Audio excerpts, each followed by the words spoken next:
عزیز colony لطیف چوک میں مسلم league نون کے کارکن حاجی شیخ لطیف کی جانب سے مسلم لیگ نون کے امیدوار پی پی 137 سے خواجہ عمران نذیر کے اعزاز میں جلسے کا اہتمام کیا گیا۔ جلسے میں عرفان چودھری واحد، سخاوت لطیف، چودھری جمیل شاہ، ملک خضر حیات، ڈاکٹر سید شبیر حسین شاہ، سابق M P A Rana Iqbal, Shahid Mahmood, Saleem Butt, Rana Nasr Iqbal اور اہل علاقہ کی کثیر تعداد نے شرکت کی۔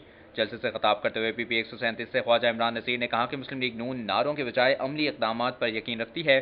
انہوں نے کہا کہ اقتدار میں آنے کے بعد مسلم لیگ نون کی اولین ترجیح انرجی بحران کا خاتمہ ہوگا، جبکہ این اے 118 سے مسلم لیگ نون کے امیدوار ملک محمد ریاض اور پی پی 138 کے امیدوار غزالی سلیم بٹ کی راوی road per Qaiser Amin but کی رہائش گاہ پر آمد۔ لیگی کارکنوں نے ڈھول کی تھاپ پر پرتپاک استقبال کیا۔ اس موقع پر الحاج قیصر امین بٹ، رانا احسن شرافت، عامر سلامت، شیخ شرافت سمیت دیگر لیگی کارکن موجود تھے، جبکہ پاکستان مسلم لیگ نون کے این اے 121 اور پی پی 150 کے امیدوار مہر اشتیاق نے ڈور ٹو ڈور کیمپین کا آغاز کر دیا۔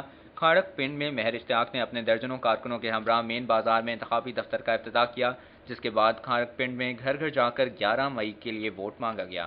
دوسری جانب پی پی 139 سے صوبائی اسمبلی کی آزاد امیدوار اور سابق کونسلر فریحہ زاہد نون لیگ کے امیدوار بلال یاسین کے حق میں دستبردار ہو گئیں۔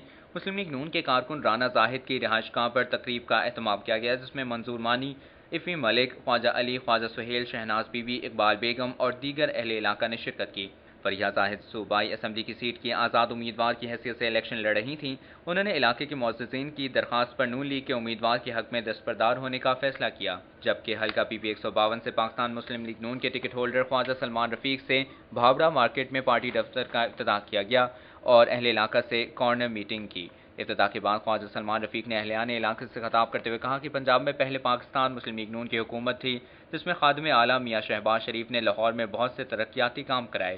انہوں نے کہا کہ عوام اچھی طرح جانتے ہیں کہ کس طرح پنجاب حکومت نے ڈینگی کے مرض پر قابو پایا۔ انہوں نے کہا کہ میٹرو بس سروس کا شاندار تاریخی منصوبہ، انڈر پاس اور پلوں کی تعمیر جیسے کام کروائے، جبکہ شادی پورہ محلہ جٹاوالا میں پاکستان مسلم لیگ نون کے حلقہ پی پی 145 سے امیدوار وحید گل کے اعزاز میں کارنر میٹنگ کا انعقاد کیا گیا۔ میٹنگ میں چودھری نصیر جٹ، چودھری آصف، صدیق جٹ، امین جٹ، شہزاد جٹ، چودھری نثار اور محبوب الوی سمیت دیگر نے شرکت کی۔ ان کا کہنا تھا کہ وہ جٹ برادری کی جانب سے الیکشن میں حمایت کا اعلان کرنے پر ان کے شکر گزار ہیں۔ مسلم لیگ نون نے ہمیشہ عوام اور ملک کے مفادات کو دیکھتے ہوئے سیاست کی ہے۔